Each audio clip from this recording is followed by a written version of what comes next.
Se você é pai ou mãe, passou ou está passando por uma dolorosa separação conjugal e sente que seu coração está repleto de ódio, rancor, desejo de vingança em relação ao seu ex-companheiro, ex-companheira, ex-cônjuge, busque ajuda agora.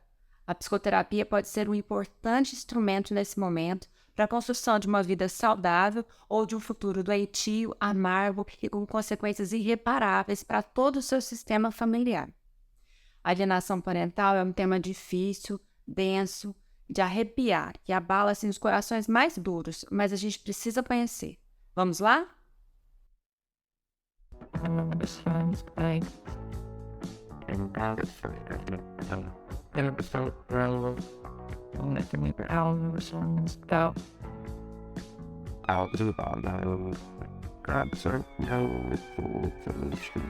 Síndrome da alienação parental, síndrome de Medea, síndrome da implantação de falsas memórias, reprogramação da criança ou do adolescente, padrectomia. Vocês já ouviram falar nesses termos? Todos eles são nomenclaturas diferentes para uma mesma conduta doentia, que é a alienação parental. Como esse assunto é complexo, eu resolvi dividir o conteúdo em duas etapas. Nesse primeiro vídeo, eu vou falar um pouquinho sobre o conceito de alienação e os aspectos jurídicos. No segundo momento, eu falarei sobre as repercussões psicológicas. Então, se você ainda não é inscrito no canal, se inscreve, ative o sininho para que você tenha acesso ao conteúdo na íntegra. Juridicamente, a alienação parental é regulamentada pela Lei 12.318. E o que, afinal, é essa alienação parental, segundo a lei? Bom, trata-se de uma interferência psicológica, uma interferência na formação psicológica da criança ou do adolescente, feita pelo genitor, pelos avós ou por quem detém a guarda, né, ou o cuidado dessa criança, né, a fim de denegrir a imagem do outro genitor, fazer com que o afeto fique prejudicado, enfim. Né. E essa mesma lei, ela traz alguns exemplos de comportamentos que são expressamente considerados comportamentos de alienação. Mas são só exemplos, essa lista é exemplificativa. O que pode acontecer também durante o processo judicial é que o juiz concorde, aponte, né, veja ali que foram trazidos outros comportamentos que também poderão enquadrar no comportamento de alienação parental. Então, vamos lá. A lei traz o seguinte, o primeiro ponto que ela traz, o primeiro comportamento, é aquele comum, que a gente mais conhece ou ouve falar. É o famoso falar em mal, denegrir a imagem do outro para a criança ou perto da criança. Gente, porque tem uma coisa.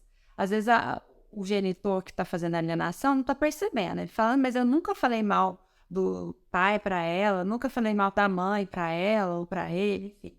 Mas às vezes você está ali no telefone, quer desabafar com um amigo, com uma amiga, e aí do telefone você esquece que seu filho está ali do seu lado, ou está jogando um videogame ali, ou assistindo uma TV, mas ó, o ouvidinho tá ligado. Ele está prestando atenção em tudo que está acontecendo. E aí no telefone você fala, ele não presta, não sei como que eu fiquei com ele fala, e agora ele ainda está fazendo isso, fazendo aquilo. E a criança está ali, absorvendo todas aquelas questões negativas em relação ao outro genitor. O próximo ponto é realizar uma dificuldade, né, obstar o exercício da autoridade parental. Como assim? Como que isso acontece na prática? Por exemplo, às vezes a criança permanece durante a semana com a mãe e aos finais de semana o pai vai buscar. A mãe fala para o pai assim, olha, essa semana ele não se comportou bem, aconteceu isso, aquilo na escola, e por esse motivo ele não vai poder utilizar o celular, ou jogar videogame, ou qualquer outro tipo de punição que essa criança recebe. Aí o pai fala, não, tudo bem, né? Então você mantenha para que ela, né, possa ter uma coerência, tudo bem. Aí chegando em casa, o que esse pai faz? Não, filho, não preocupa não, aqui em casa quem manda sou eu, sua mãe não tem nada que vai interferir, pode usar o videogame, pode jogar no celular, tanto que você quiser, papai deixa. O que esse pai acabou de fazer? Vocês acham que ele está ferindo aquela mãe diretamente? Ele fere o direito dela, né, de exercer, ele fere esse direito de exercer a autoridade parental, sim, desqualifica essa mãe para isso, mas quem recebe, quem sofre as consequências dessa atitude que ele tem é a criança diretamente na formação do seu caráter. Isso a gente vai falar numa próxima oportunidade. O próximo ponto é dificultar o contato do genitor com a criança ou adolescente. Como assim? Muitos pais combinam, né? Vamos supor, em datas especiais, eu vou dar esse exemplo, que é um exemplo clássico. no Natal vai ficar com a mamãe, no Ano Novo vai ficar com o papai. Tudo bem. Mas isso, gente, não significa que nessas datas em que o filho não está com um dos genitores, eles não possam conversar, não possam ter contato. E geralmente isso é muito benéfico, muito saudável. Um comportamento de alienação parental, qual que seria? O filho está passando o Natal, conforme combinado, na casa da mãe, na família da mãe, e esse pai, ele deseja ver o filho um pouquinho, levar um presente pessoalmente, ou apenas falar por telefone, ou mandar uma mensagem, enfim, né? Fazer uma ligação, uma videochamada com esse filho. Então, esse pai liga, essa mãe não atende, esse pai manda trocentas mensagens pro celular dela e ela ignora, né? E o que acontece? Essa criança se sente rejeitada, ela pensa assim, mas meu pai nem para me ligar, não trouxe um presentinho para meu Natal, não veio me ver, me dar um abraço, enfim. Essa criança sente-se completamente abandonada.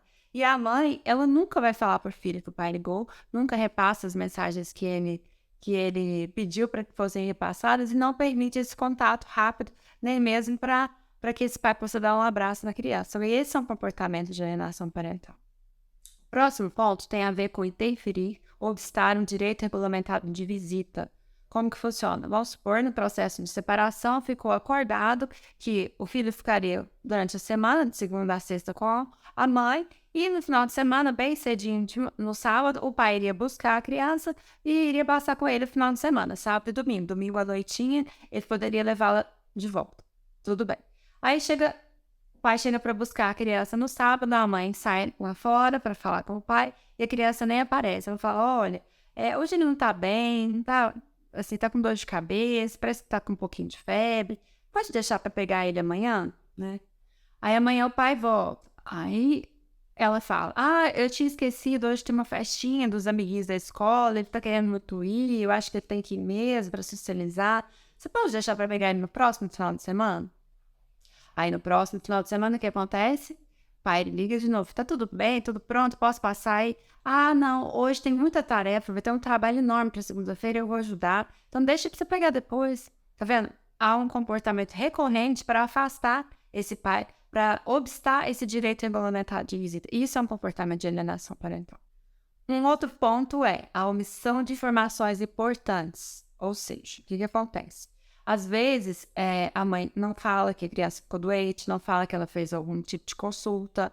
A escola, por exemplo, já chamou, fez uma reunião, pediu para que ela procurasse psicoterapia, porque o filho não está tendo um desempenho legal na escola, não está convivendo bem com os colegas. E o pai pergunta, e aí, como vai a criança? Ela fala, tudo certo, tudo bem, né?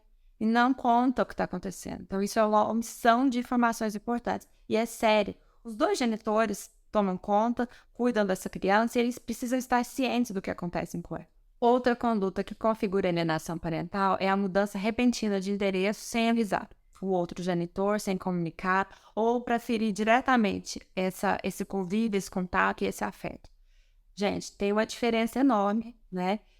Nessa situação aqui, ó, o casal se separou e vamos supor que a mãe está com a guarda dos filhos e ela recebe uma proposta de trabalho em outro lugar, em outro estado, ou resolve voltar para a família de origem, que também não era daquela cidade, do pai, né, do genitor da criança, e se muda e fala, olha, não vai dar lá, vai ser melhor para a gente, vai ser melhor por ele. Tudo bem, isso pode acontecer, não tem problema nenhum, né?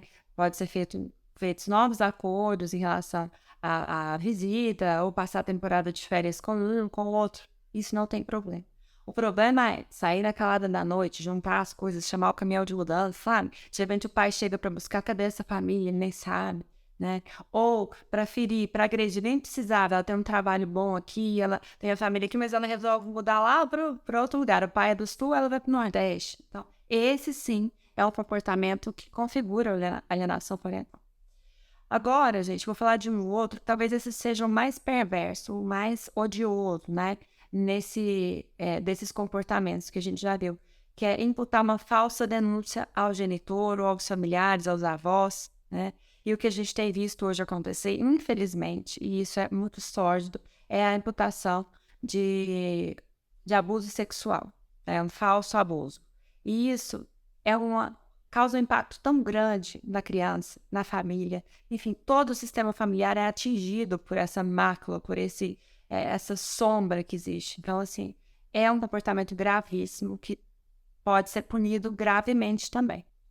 A alienação parental é um abuso psicológico gravíssimo, ela fere essa convivência da criança no âmbito familiar, ela prejudica os afetos ali nesse meio. Então, assim, repensem, se você está sentindo toda essa mágoa, toda essa dor, busque ajuda. Vou falar mais uma vez, busque ajuda para que isso não aconteça dentro do seu lar, na sua família. Então, às vezes você está pensando assim, nossa, Melissa, mas é um comportamento tão chocante, tão odioso, por que isso acontece assim, né? Olha, gente, embora a alienação parental possa acontecer também quando os cônjuges ainda estão casados, né? Às vezes acontece. Mesmo dentro da própria relação conjugal, um pai fica denegrindo a imagem do outro, a mãe é agredida pelo pai, então o filho fica naquela situação difícil mesmo, os cônjuges estando juntos, os companheiros morando sob o mesmo teto. Agora, na maior parte das vezes, a alienação parental ocorre quando o relacionamento, infelizmente, acaba por N motivos, né? E um dos cônjuges não consegue processar esse luto, né, pela separação.